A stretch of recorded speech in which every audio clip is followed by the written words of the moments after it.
ನಮಸ್ತೆ, ಇಂಡಿಯಾ ಚಾನಲ್ಗೆ ಸ್ವಾಗತ. ಎಲ್ಲರಿಗೂ ನವರಾತ್ರಿ ಹಬ್ಬದ ಶುಭಾಶಯಗಳು. ಇಂದು ಮಹಾಗೌರಿಯ ನವರಾತ್ರಿ ದೇವಿ ಎಂದು ಆರಾಧನೆ ಮಾಡ್ತಾ ಇರೋದು. ದುರ್ಗಾದೇವಿಯ ಅವತಾರವಾದ ಮಹಾದೇವಿ ಮಹಾಗೌರಿ ದೇವಿಯ ಆರಾಧನೆ. ಇಂದು ಸರಸ್ವತಿ ಪೂಜೆ ಕೂಡ ನಾನು ಇವತ್ತು ಕೂಡ ಮಾಡ್ತಾಯಿದ್ದೀನಿ. ಸೊ ಇವತ್ತು ಬುಕ್ಕು ಎಲ್ಲ ಇಟ್ಟು ಮಾಡ್ತಾಯಿದ್ದೀನಿ. ಇವತ್ತು ರಂಗೋಲೆ ಇದು ಏನಕ್ಕಪ್ಪ ಗೆರೆ ಅರ್ಶಿನ ಕುಂಕುಮ ಇಟ್ಟಿರೋದು ಅಂದರೆ 9 ಗೆರೆ ಎಳೆದಿದ್ದೀನಿ. 5 ಅರಿಶಿಣದ ಗೆರೆ, 4 ಕುಂಕುಮದ ಗೆರೆ ಎಳೆದಿರೋದು. ಮೇಲ್ಗಡೆ ಒಂದು ಡಾಟ್ ಇಟ್ಟಿದ್ದೀನಿ.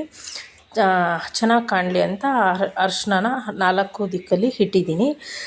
ಹೀಗೆ ದೇವ್ರ ಮನೆಯೆಲ್ಲ ಶುದ್ಧ ಮಾಡಿಕೊಂಡು ಮತ್ತು ಹೂವು ಎಲ್ಲ ಬದಲಾಯಿಸಿ ನಮ್ಮ ಬಿಂದಿಯ ಓದುವ ಬುಕ್ಕುಗಳನ್ನೆಲ್ಲ ಇಟ್ಟು ಪೂಜೆ ಮಾಡಿದ್ದೀನಿ.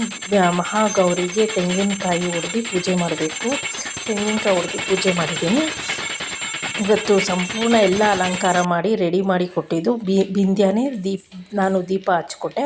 ನಮ್ಮ ಮಗಳು ಬಿಂದ್ಯ ಕಡ್ಡಿ ಹಚ್ಚಿ ಅವಳೇ ಎಲ್ಲ ಮಹಾಮಂಗಳಾರತಿ ಮಾಡಿ ಕೆಂಪಾರತಿ ಮಾಡಿದ್ದಾಳೆ. ಸರಸ್ವತಿ ಪೂಜೆಯಿಂದ ಅವಳ ಕೈಯಲ್ಲಿ ನೆರವೇರಿಸಿದ್ದೀನಿ.